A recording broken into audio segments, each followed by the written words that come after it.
Hello, Bravo bosses. This is the Bravo Investigator Podcast. I'm your host, Dana. And today on our Monday Reality Roundup, we are talking about Summer House, Southern Charm, The Real Housewives of Potomac, The Secret Lives of Mormon Wives, The Real Housewives of Beverly Hills, and Love is Blind. This episode is audio and video, so you can watch the episode on my YouTube channel, which is linked in the show notes. Let's get into it.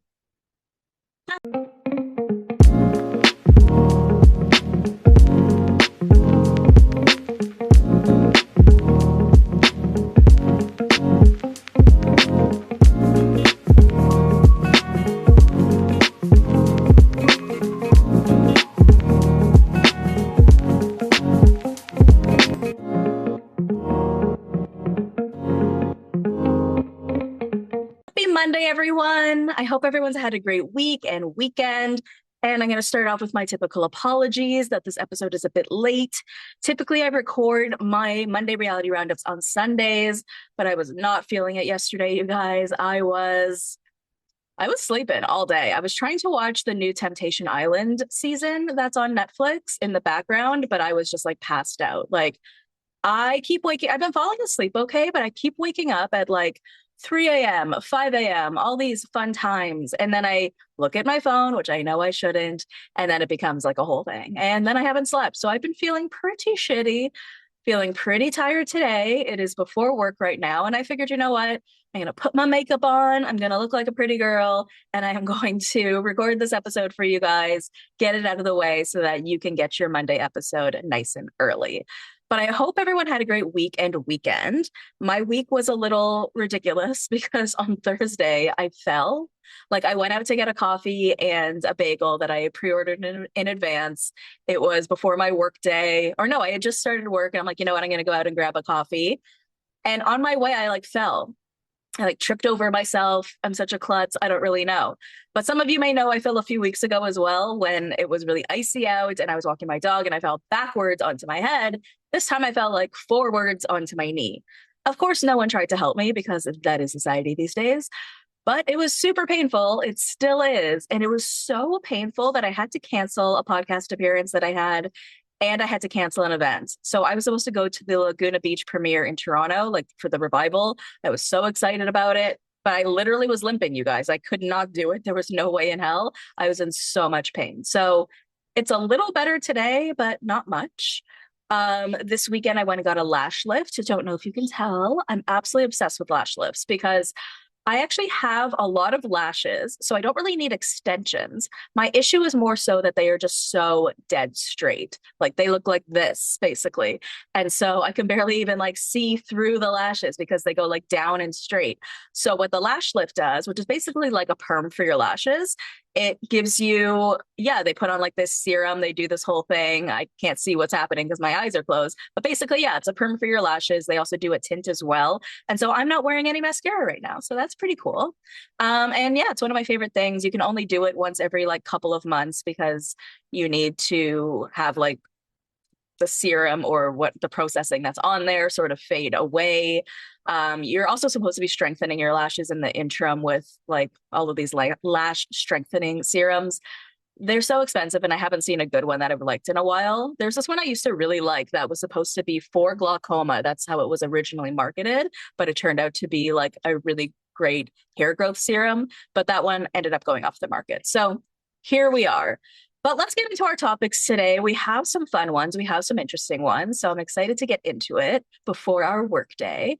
And let's start with Summer House because don't we always have to start with Summer House? Isn't there always some news in the zeitgeist?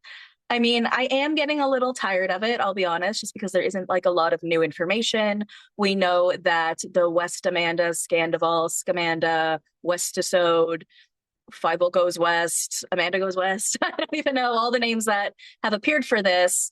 We know that the reunion is coming up and it's really soon. It's going to be in 10 days. So April 23rd is what I'm told the reunion is going to be, but we're not going to be able to see that until May.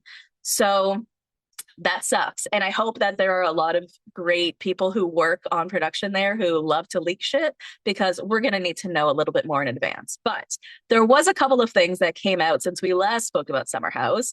One is that there was these blind items that came out about this summer house version in the Ozarks with West as the bridge.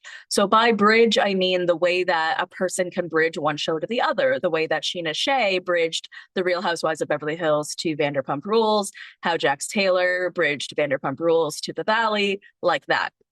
Um, I don't know if this is something that people would want anymore. I mean, it's an interesting idea. The only thing I know about the Ozarks is that it's in Missouri. I know of it only from watching McBee Dynasty because it's basically their version of the Hamptons in a sense, right? Like we go here, we party, but we don't like live here, but people have cottages there and stuff. So it's an interesting idea. And let's take out the fact that we hate West for a moment. The reason why it could work, well, we can keep in hating West for a moment. Let's say we want to keep West on TV, but still hate West. I feel like this show makes sense. I mean, this was obviously all thought of and could possibly be dead in the water now that Scamandval is what it is. But, I was kind of thinking if West is the bridge for that show, then Sierra doesn't have to worry about leaving Summer House because one of my issues with the whole Scamandval thing was like, what happens to Sierra at the end of this? Because you have Kyle and Amanda on In the City. Theoretically, Wes and Sierra were supposed to stay on Summer House because they're still young and single and it still fits their lifestyle and their vibe. But how are they supposed to film together? Like, that's insane. So it made me think, well, is Sierra going to have to quit? Which is so unfair to her. But this way, it allows everybody to still be on TV, but not have to interact with their most common enemy, right? So I thought that was kind of interesting, but I think the idea will be dead in the water given that everyone hates Wes right now. I don't know that we wanted to watch a show where the most popular person isn't that popular. We've had other shows, Summer House spinoffs like Summer House Martha's Vineyard not really take off, not because the show isn't good, the show is excellent, but for some reason, maybe the audience didn't want it. So I don't know if we need like more summer houses because we are getting In the City. Like how many? I don't know. Anyways, I want back Martha's Vineyard. I thought they were amazing. And if we're getting a new show, like that's the one I would want. Now, Amanda did come out with a story this past weekend, and it was a very weird Instagram story. So it was basically a picture of one of her dogs with writing over the top. This was on Saturday. So she wrote, "Hi guys, I'll keep this short and sweet. I've obviously been MIA, but I wanted to come back on and say that I'm truly sorry to everyone that I disappointed and hurt, especially those whom I've reached out to, individually. For the sake of my mental health, I'm going to try to start living with some sense of normalcy. If you see me out or posting online, please know that this still weighs very heavily on me. I'm not ignoring what's happening or what's unfolded. I'll be at the reunion and we'll be addressing any and all questions honestly and directly there." And so I'm like, what a weird statement, because it's like, she's trying to tell us like, no, I'm still taking this really seriously. But if you see me at the club and I'm like drinking and having a great time, know that I'm still taking this very seriously. But because my mental health is suffering, I have to go to bars, you guys. I just have to. Well, that's what ended up happening. Okay. Shortly after, all of these pictures surfaced of her and Wes out at this bar called either like Bond Zero or something like that, or Blind Tiger. Tons of pictures were taken. Amanda ends up wearing like a scarf over her head as like a joke to like kind of hide her face. But she was also kind of smiling, so she didn't really seem to be taking it that seriously. But it was like her, Wes, and a bunch of Wes friends. And it's just really funny to me for so many reasons. One, you were married to a guy who your biggest pet peeve with him was that he would go out all the time and not be home with you and always be at bars. And he was sort of never growing up. Well, now you're dating someone in that exact same stage of life. Theoretically, though, West maybe has the potential to grow up and get over that at some point, but he is still like 29 or 30, 31 maybe. I remember him being like only 28, 29 when he started the show. So he can't really be more than like 31 now. He's a fuckboy, Amanda, right? Like it seems that all the things that you didn't like about your husband, you are now dating that, right? And then to literally say like, oh, I'm going to start posting online again. Literally, she did that because she knew she wanted to go out with Wes, her situationship. She knew pictures were going to be taken and she didn't want it to become like a whole to-do. So she's like, yeah, Wes asked me to hang out. So we're going to hang out. So I'm going to post a story about it so you guys know that Wes and I are hanging out. And the fact that they're just still just like out and doing their thing and they're not breaking up is wild, right? I mean, I guess it means they really, really like each other, and it means a lot more to them than their careers, which and their friendships, which is a choice, right? I mean, let me play devil's advocate for a second. It's a choice where, with Sandoval and Raquel went ahead and chose her mental health, and Sandoval chose continuing in the limelight, right? Because that's what was more important to him. But in this situation, it really seems like they don't care about their careers, which is odd because I thought that they did. But it doesn't seem like they do, because if they did, they would be hiding this. They may be continuing to see each other, but they would be hiding it, or they would be breaking up. So I guess you have to commend them for putting their feelings for each other before fame and fortune, in a sense. Anyways, I hate this whole thing. Obviously, I hate it for Sierra. It's absolutely awful. I was just trying to do a little devil's advocate there because I'm like, at the end of the day, if you guys are going to keep doing this, you're not going to win on TV anymore. But is that what you want, right? Are you guys giving up TV by doing this? And that's what I truly, really like to know. Okay, let's move on to Southern Charm. And we got word that Craig Conover has signed with Innovative Artists Entertainment. So this is a new management company. They deal with, I mean, they're dealing with him in all aspects of his celebrity. But I did see him out and about in Hollywood, California. So it really looks, and he was looking at a script. So it really looks like Craig is trying to make the transition over to acting, which also a choice, right? I don't know how good he would be as an actor. I mean, he is a storyteller and a lawyer liar, and liars do make good actors, right? So it's very possible. We just found out that Southern Charm has started filming again, and basically everyone is back, but I think there might be one new girl. Um, we were wondering if Craig was going to come back at all. I didn't see him in the photos where they were filming and everything, but it really is implied that he'll be there. But maybe he can release some of his anger that he clearly has on his new acting chops, right? Like maybe he can use this new hobby or this new side career as a way to expel the anger that he seems to get by being on Southern Charm. And maybe it's like a win-win. Who really knows? All right, let's move on to the Real Housewives of Potomac because we have season 11 casting announced and it's in check. So here's who we have. The Grand Dame, Karen. Makes sense. Giselle, Ashley, Wendy. Interesting choice given that, it will be one thing to fire her mid-season once you found out that she was being charged with all of these crimes. It's another thing to renew her knowing that she is still a criminal. Like, I thought we don't do that, but I guess it depends on the crime, right? Like, we didn't do that for Jen Shaw, but we're going to do it for Wendy. I mean, I'm here to still listen to the story, right? Like, we all want to know the information. We all kind of want to be around as the court proceeding plays out. So I guess I'm not mad at it. I'm just surprised. Then we have Stacy, our Delulu queen. Absolutely amazing choice. Tia. And then Robin Dixon will be coming back as a friend of. So this is getting some mixed reactions. I'm really jazzed about it. I think it's great. You know what? She's a liar. Okay. She's a little bit of a liar and a storyteller, but you know what? I think she's funny and I think she's interesting. And I think some of the best lines came out of that show. Like, you are so lucky Juan Dixon isn't here right now. I mean, the memes that have been made out of that, right? Like, it's just so, so good. And I don't know, I'm here for it. I'm here for it totally. I think it'll be fun. I think Giselle needs her green-eyed bandit. And I've been looking for them to find a way to throw a little bit more life into this show. I wouldn't consider that necessarily Robin Dixon, considering she's always taking a nap. But that being said, I still feel like, excited for the future. Potomac was always one of my favorites. I feel like it's fallen off in the past few seasons. I didn't even end up finishing watching last season. I just kind of went over to the reunions and watched those. But I'm excited for it to come back. I'm excited for the casting, and I'm excited to allow myself to get back into it as well. Okay, let's take a quick commercial break, and then we will come back with The Secret Lives of Mormon Wives, Real Housewives of Beverly Hills, and Love is Blind. Okay, let's get into The Secret Lives of Mormon Wives, and we have lots of updates when it comes to Taylor Frankie Paul. So TFP and Dakota Mortensen appeared in court this week over the custody of their son, Ever. So as you will recall, there was this domestic incident in February that we found out about.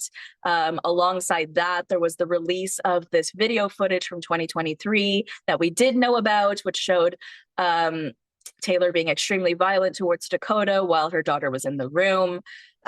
Recently, Dakota filed for custody of their son Ever, and he was given temporary custody, which is a big deal for the father to be given custody.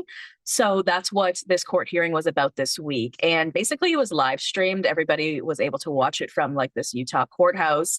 I didn't get a chance to do that because I was working, but I was able to pick up some clips here and there. So I have basically a synopsis of what happened in court. So according to Taylor's lawyer, the February incident between Dakota and herself turned violent with claims that Dakota grabbed her and slammed her head during an argument. The attorney also claimed that after the incident, Dakota remained outside her home attempting to re-engage. Taylor's legal team also claimed that Dakota asked her to have sex later.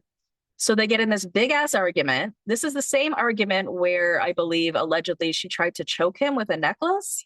But this is her side of the story. So I'm just trying to think of it from the other perspective where she's trying to choke him. And at some point later, he asks for sex, which just shows how incredibly fucked up these two are. These two are so bad for each other. I mean, this isn't news, right? This is the news episode, but this isn't news that these two are so incredibly bad for each other that it's just so it actually makes sense that they would get in a huge violent fight and then want to bang it out. So that makes sense.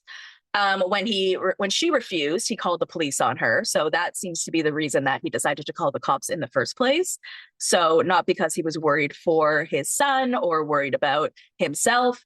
He was pissed because she wouldn't have sex with him. So let's take that in for a second. So Taylor Frankie Paul ended up filing a restraining order against Dakota ahead of their court hearing. Dakota is currently trying to extend his own protection order against Taylor into a long-term one. Taylor is still barred from seeing her youngest son because of the TRO that Dakota filed against her, in which Dakota has a temporary custody of Ever. So in court, they faced off, which went on for hours. Like I said, it was live streamed to the public. What ended up happening was the judge made a temporary custody ruling, which is that Taylor is allowed to see her son Ever for up to 8 hours per week, and the visits must be supervised parent time. Taylor can split them into 2-hour or 3-hour increments, and this arrangement is temporary, lasting 3 weeks and 2 days until the next court hearing, which is scheduled for April the 30th. Also during court, Taylor claimed that Dakota tried to take her against her will. So it was like late one night on February 23rd, and Dakota came over to Taylor's while the kids were asleep.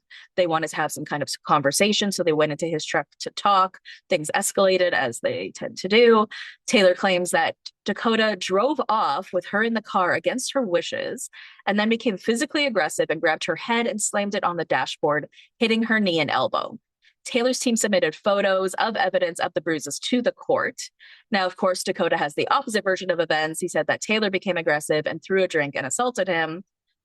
I mean, at least we now have the other side of the story. I feel like it felt very icky for me as a feminist to only be seeing Dakota's side of the story. That being said, we saw the video footage from 2023. We saw it. It was awful. It was upsetting. We saw her child get hurt, and I just couldn't condone her actions. I absolutely couldn't. And I couldn't condone the concept of her making those same kinds of mistakes over and over again. I'm all here for people learning and growing and getting better. But because the incidents kept happening, it really felt like she wasn't learning and growing.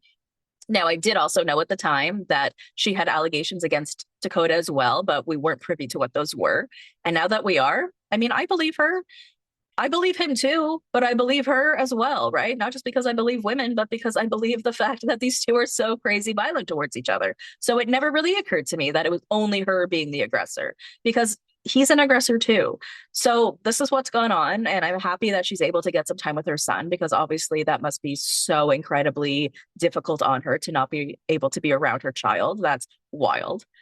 One good thing that I feel like has to come out of this is the fact that Dakota has gone this far by releasing video footage to the police, to TMZ, the things that he's saying about her online, and just everything that's going on, everything that's coming up in court. I feel like, correct me if I'm wrong, I feel like we are finally at the point where there is no way that these two are ever, ever, ever going to get back together.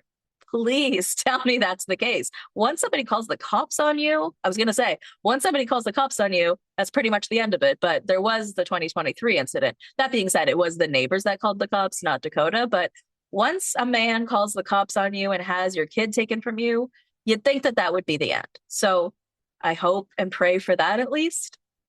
Okay, let's move on to our next topic, which is the Real Housewives of Beverly Hills. So, remember the whole contention between Kyle Richards and Kim Richards over houses? Like, this happened all the way back in season one, where Kim says to Kyle, "You stole my goddamn house." And it was about their mother's house and who it was the rightful owner of it now. Well, we found out that like a year ago, Kyle apparently sued Kim for her Encino condo. So there's this condo that Kyle owns that Kim was living in. And so according to TMZ, Kyle filed a lawsuit in January 2025 against Kim for the Encino home that Kyle owned. The court documents stated that Kim had been living in the condo for several years, and Kyle reportedly asked him to move out in late 2024. That I'm not really sure the reason for. But in the lawsuit, Kyle requested possession of the property as well as financial damages of $140 per day beginning in November 2024, which is when she was asked to move out. Now, apparently, Kim did not respond to the lawsuit, so a default judgment was entered in March 2025 for Kim to surrender her possession of the condo. This lawsuit was filed shortly after reports had surfaced that Kim may have relapsed. Do you guys remember those about a year ago?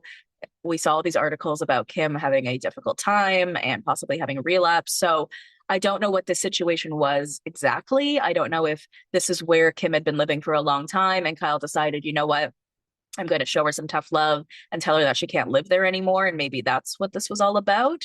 But the confusing part was that when they tried to serve Kim, they weren't able to. This was in like June 2025. And then somehow by the time they were able to serve her, she had regained possession of the property. I'm not sure how she regained it. And that's a very interesting part here because what is this lawsuit even about if she has regained possession of the property? I don't know. But I do think that this has a lot to do with her kind of relapsing last year and kind of going through it because I feel like this is Kyle's attempt at trying to mother her sister by suing her out of a place that she's trying to live. So the last we heard on her from Kathy and Kyle was that she was happily living in Florida. So I hope that this whole situation has rectified itself. But I guess because lawsuits go on forever and ever, and we just found out about this one, even though it happened over a year ago, we're dealing with it now. All right, in a little bit more Real Housewives of Beverly Hills news, we have an update in the Denise and Aaron divorce. So Denise Richards has had a pretty big court win, so I'm pretty excited for her. A judge has ruled that a debt collector cannot go after Denise's earnings to cover Aaron's debt, confirming she isn't financially responsible for anything he owed before or during their marriage. Okay, that is amazing news, right? We weren't sure how that was going to play out. This guy is like jobless and homeless and all this stuff right now. He has been going for GoFundMe's. He has been trying to take Denise's earnings to pay his $100,000 a month lifestyle of jeans and t-shirts or whatever it else is that he's doing. But this is great because this means that the lawsuits that he had before or during their marriage, because we know that there was definitely a lawsuit during, and any sort of debt that he had going on before, that is his problem and his problem alone. So that's great because I really hate when women have to pay for things that had nothing to do with them, you know? And this whole idea that he was coming after her for money when he's a fully capable man of working was really pissing me off. Go and do OnlyFans, man, right? Like you haven't tried that. You have no qualms with like embarrassing yourself through a GoFundMe, but you can't embarrass yourself through like pulling out your really big dick that Denise says that you have. Just make some money if it's that serious to you, right? Like, I hate this man. I just really do. Anyways, let's move on to Love is Blind, which is our last topic of the day. Now, I'm going to issue a trigger warning for this topic today because we will be talking about sexual assault. So, as you guys may recall, last season of Love is Blind, which was in Ohio, OHIO, and we had a cast member named Steven who had been accused by several women of sexual assault. Now, Steven did not make it very far. You may recall he had a connection with Emma, and he ended up making Emma cry because he was making her uncomfortable with like the questions he was asking. I mean, he was he was talking a lot about himself. That was sort of the main thing about Steven. But like he was asking her, like, oh, when was your first kiss? And she was like, high school or something, or after high school. He's like, what? You didn't kiss anyone till then? Or what? You've never seen The Notebook? Have you never seen The Notebook? And she found him just like really like off-putting, especially because he wasn't asking her anything about herself. So, anyways, right when the show started to come out, three different women came out claiming that he had sexually assaulted them. All of these women say that the incidents happened after Love is Blind, meaning, or after the filming of Love is Blind, meaning that production wouldn't have known. They also didn't go to the police about it, which means that there's no record of it. So even if Love is Blind had done their proper due diligence in making sure that these people that they're bringing on this show are absolutely criminal record free, it wouldn't have shown up. Now, none of the women wanted to really come forward and tell their stories. A couple of them spoke to Storytime with Ricky from the Reality Receipts podcast. And so she got that information there. But there was one woman who didn't want to say more than what she had already said online, which was just like a couple of points via TikTok.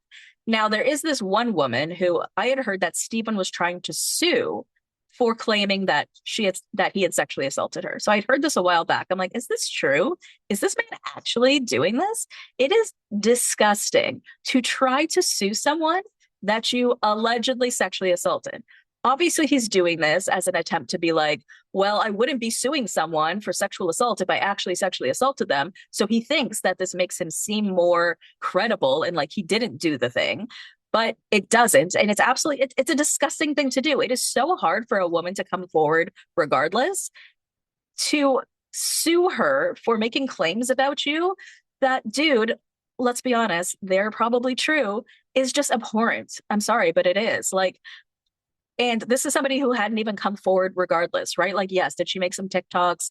Did she go online a little bit? Yeah, but she didn't go to the police. Now he's going to the police. And the reason she didn't go to the police is the same reason that many women don't. They don't feel like they'll be believed. They don't want to have to rehash and re-go through the process. And now Stephen is not only someone who allegedly sexually assaulted her, he's now forcing her to go through a process that she did not want to go through initially. So, as I said, he is suing her for making these disparaging claims about him that he sexually assaulted her.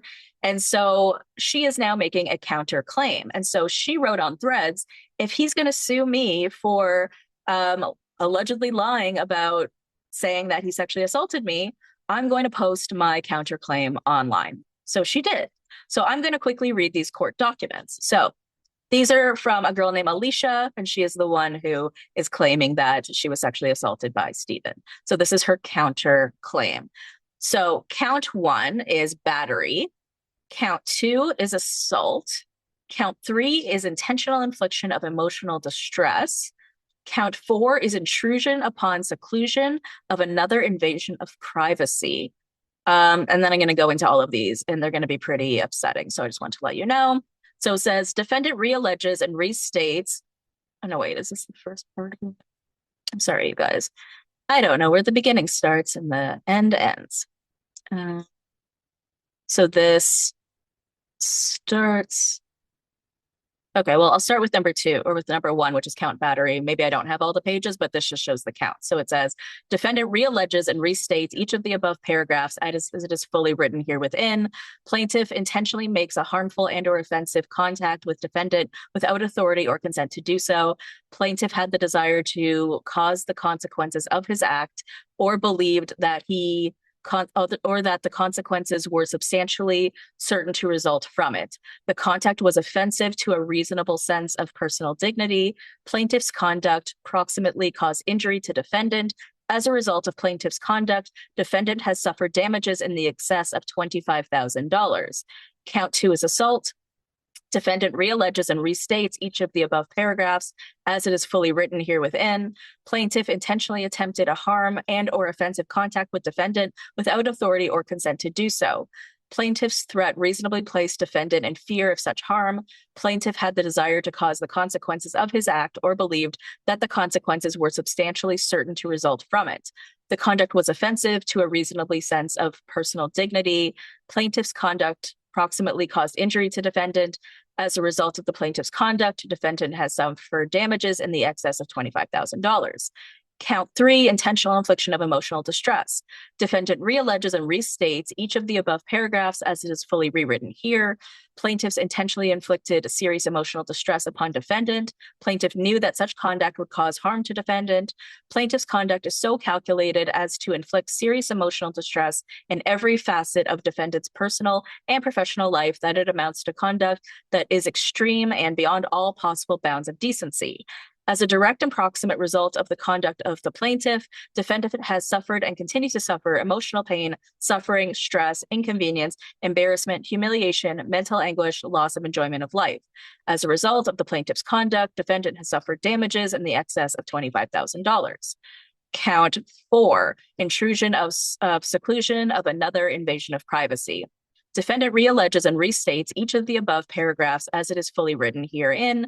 Defendant has a right of privacy to be left alone, free from the unwanted appropriation and exploitation of her personality and private affairs with which the public has no legitimate concern. Plaintiff violated defendant's right of privacy by wrongfully intruding upon her private activities. Defendant acted intentionally. Plaintiff's unconsented recording of defendant was a wrongful intrusion of defendant's private activities, causing mental suffering, shame, and humiliation to a person of ordinary sensibilities. Plaintiff's conduct is highly offensive to a reasonable person. As a result of the plaintiff's conduct, defendant has suffered damages in the excess of $25,000. So I just want to point out the part about the recording. So this woman who made these allegations against Stephen had initially said that he had recorded their sexual activities without her consent. So that's what that's referring to here. Okay, count 5, non-consensual dissemination of private sexual images. Defendant realleges and restates each of the above paragraphs as it is fully written herein. Plaintiff knowingly disseminated an image of defendant engaged in a sexual act without her consent in violation of ORC 2917.211. Defendant is over the age of 18. Defendant can be identified from the image itself and or from the information applied by the plaintiff. Defendant is in the state of nudity or is engaged in a sexual act. The image was taken and disseminated without defendant's consent. The image was disseminated with intent to harm defendant. It can be presumed pursuant to ORC 2307.66 that defendant suffered harm and did in fact suffer harm as a result of the non-consensual dissemination of the private sexual image. As a result of the plaintiff's conduct, the defendant has suffered damages in the excess of $25,000. The defendant is further entitled to punitive damages and reasonable attorney fees from the plaintiff's conduct under ORC 2307.66. Wherefore, defendant Alicia Watts demands the following relief: judgment in favor of defendant against plaintiff, awarding damages to defendant in an amount to be determined at trial greater than $25,000. She also wants consequential damages, punitive damages, reasonable attorney's fees, pre-judgment and post-judgment interest, and such relief as this honorable court may deem just and equitable. So, go for it, girl. Proud of you. It is so hard to come forward, like I said, regardless. The fact that she didn't means that it was something that she didn't really feel comfortable doing, but now he's sort of like forcing that upon her because he's suing her. And I hope she wins. I hope she takes that motherfucker down, and I hope she wins. So fuck you, Stephen. And I also thought it was weird that they didn't bother cutting him out of the show because he had such a small part. Like he had some of the back and forth with Emma, but he didn't make it out of the pod. So it was really confusing to me why they didn't even bother to, just cut the man out. We're cutting Dakota out of Vanderpump Villa, but, I guess because these were just allegations at the time. I really don't know. Anyways, that is the end of the episode for today. I hope that you enjoyed it. As I mentioned, this was a video episode today, so you can watch this over on YouTube. Please subscribe to my YouTube channel. I'm trying to monetize over there. I have a little over 500 subscribers. I need to get to 1,000 so I can monetize. So guys, please check it out over there. You can follow me on Instagram, TikTok, and Threads at The Bravo Investigator. And guys, I've also started a new podcast called All You Need Is You, a guide to living your best solo life. So basically, it's a podcast where you are going to get tips, tricks, interviews, advice, and stories about living a life that is centered just around you, which is something that I feel is very niche, but something that I also kind of feel like I'm an expert at. So new episodes drop every Friday. There have already been 2 episodes. You can find them wherever you get your podcasts. Let your friends know, let your family members know if this is the kind of thing that you think that someone might be into. Please let them know about All You Need Is You Pod. I also have created a bunch of social media for that as well. So you can follow All You Need Is You Pod on Instagram, Threads, and TikTok as well. All right, BBs, I love you, and I hope you have a great week. Until I see you next time. Thank you for listening to the Bravo Investigator Podcast. For more content, head over to patreon.com/The Bravo Investigator Podcast. Follow me on Instagram, TikTok, and Threads at The Bravo Investigator. If you enjoyed the show, leave a 5-star review. Love you, BBs. See you next time.